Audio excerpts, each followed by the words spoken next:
जय जिनेन्द्र बंधु, लीजिए प्रस्तुत है आपके सामने संस्कार मंजूषा का वाचन, जिसमें हम आज वाचन करेंगे कुल परंपरागत संस्कार का। माता पिता आदि के कुल से आए हुए संस्कार कुल परंपरागत संस्कार कहलाते हैं। जैसे सिंह में क्रूरता एवं मांसाहार के संस्कार कुल से ही प्राप्त होते हैं। दादा परदादा आदि के क्रम से चली आई अच्छी या बुरी आदत को कुल परंपरागत संस्कार कहते हैं। आनुवांशिकता को ही कुल परंपरागत संस्कार कहते हैं।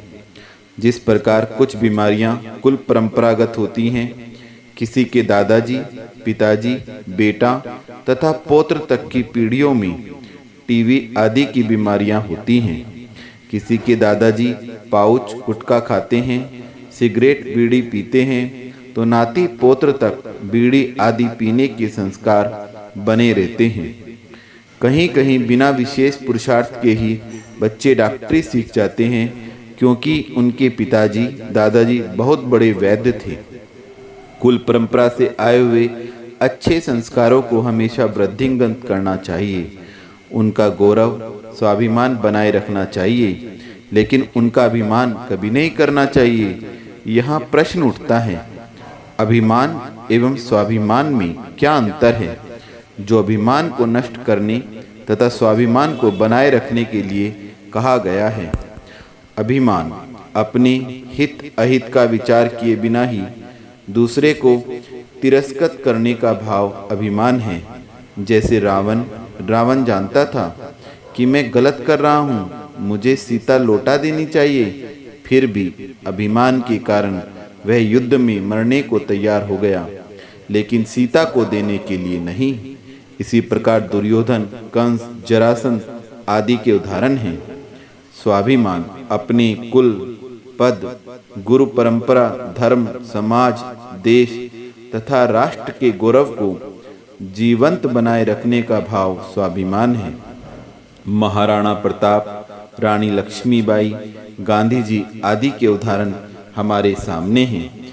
अभिमान के कारण व्यक्ति अच्छे से अच्छे व्यक्ति में भी दोष ढूंढने का प्रयास करता है। गुणवान को भी नीचा दिखाना चाहता है। हर जगह मैं करता रहता है। अपने सामने किसी को कुछ गिनता ही नहीं है। अपने ही मुंह से अपनी प्रशंसा करने में भी नहीं शर्माता और अहंकार को थोड़ा सा धक्का लगते ही क्रोध की आग में जलकर जीवन को दुख के गर्त में धकेल देता है। स्वाभिमानी व्यक्ति अपने कुल के संस्कारों का पोषक होता है। वह कुल की श्रेष्ठ परंपराओं के विरुद्ध कभी कोई काम नहीं करता है। चाहे वह भूखा रह जाता है, लेकिन किसी के सामने हाथ फैलाकर या मांग कर नहीं खाता। किसी के घर शादी आदि अच्छे कार्यों में बिना बुलाए कभी नहीं जाता, लेकिन दुख की बेला में बुलाने का कभी इंतजार ही नहीं करता। दुख के समय में जाकर सेवा आदि करके भूखा रह जाएगा, लेकिन बिना कहे नहीं खाएगा। धार्मिक कार्यों में समाज की तरफ कुछ नहीं देखता और प्रेम पूर्वक धर्म लाभ लेता है। उसे कार्य करते समय यह विचार बना रहता है कि कहीं मेरे से ऐसा कार्य न हो जाए जो मेरे कुल को कलंकित करने वाला हो, जिस कार्य के करने से मेरे परिवार वालों को नीचा देखना पड़े या लोगों को मेरे कुल की निंदा करनी पड़े।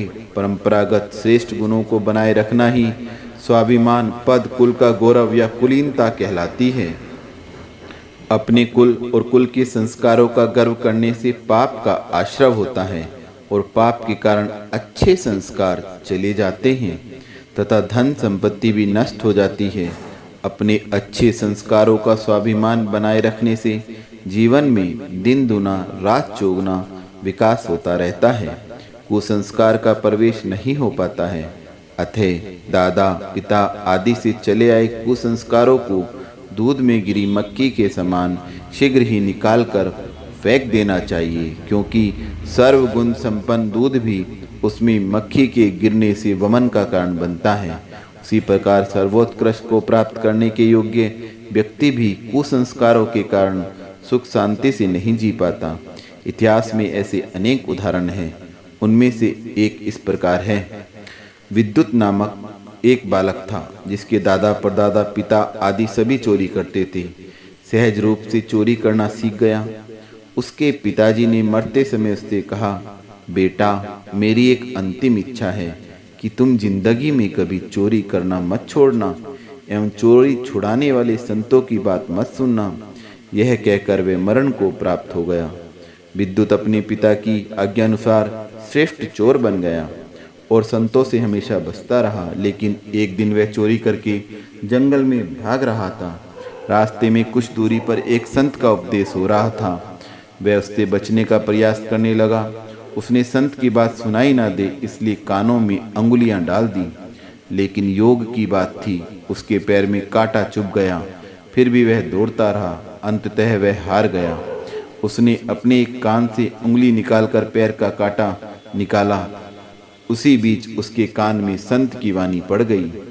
उसमें से उसको कुछ बातें याद रह गई, जैसे देवों के नेत्रों की पलकें नहीं झपकती, देव एक बात को पुनः नहीं बोलते और देवों की परछाई नहीं पड़ती। उसने इन बातों को भूलने का बहुत प्रयास किया, लेकिन सुक्ति है जिसे जितना भूलने का प्रयास किया जाता है वह उतना ही याद रहता है और याद आता है। इस उक्ति के अनुसार वह उन बातों को नहीं भुला पाया। समय निकलता गया। धीरे धीरे राज्य में चोरी की अधिकता के कारण लोगों को उसके ऊपर शंका होने लगी। लेकिन उसकी चतुराई के कारण उसे रंगे हाथ पकड़ने में कोई समर्थ नहीं हुआ। अंत में उसको पकड़ने के लिए राजकुमार ने उससे मित्रता कर ली तथा एक दिन उसको अपने मुंह से कहलवाने के लिए मैंने चोरी की है एक षड्यंत्र रचा। षड्यंत्र के अनुसार उसको मादक पदार्थ खिलाकर बेहोश कर दिया एवं बेहोशी में ही स्वर्ग के समान सज्जित कमरे में ले जाकर सुला दिया और अप्सराओं के समान सुंदर स्त्रियों को समझाकर वहां नियुक्त कर दिया। जैसे ही उसको होश आया वह आंखें मलने लगा। तभी वे स्त्रियां कहने लगी, हे नाथ, आप धन्य हैं, आपने बहुत चोरी की है, इसलिए आप स्वर्ग में हमारे स्वामी हुए हैं। वह देखता रहा, सोचता रहा। तभी उसको संत की बात याद आ गई। वह कहता है, नहीं, यह स्वर्ग नहीं हो सकता। तुम देवांगनाएं भी नहीं हो सकती, क्योंकि देवों की तो पलकें नहीं झपकती, तुम्हारी पलकें झपक रही हैं।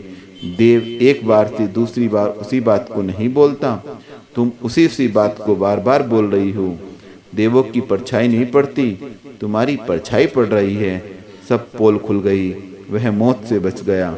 यदि उसको संत की बात मालूम नहीं होती तो उसके मुंह से सिद्ध हो जाता कि वह चोर है। अनिच्छा से एक संत की बात सुनने से पीढ़ियों से चले आ रहे चोरी के संस्कार भी समाप्त हो गए। वह संत के पास जाकर संत बन गया। अतः कुल परंपरा से आगत कुसंस्कारों को भी हम सत्संगति तथा पुरुषार्थ के माध्यम से तोड़ सकते हैं। यह बात हुई कुल परंपरागत संस्कार की। अब हम माता पिता द्वारा दिए गए संस्कारों की बात करेंगे अगले वचन में। तब तक के लिए गुरु माँ के चरणों में वंदामि गुरु माँ, वंदामि गुरु माँ, वंदामि गुरु माँ।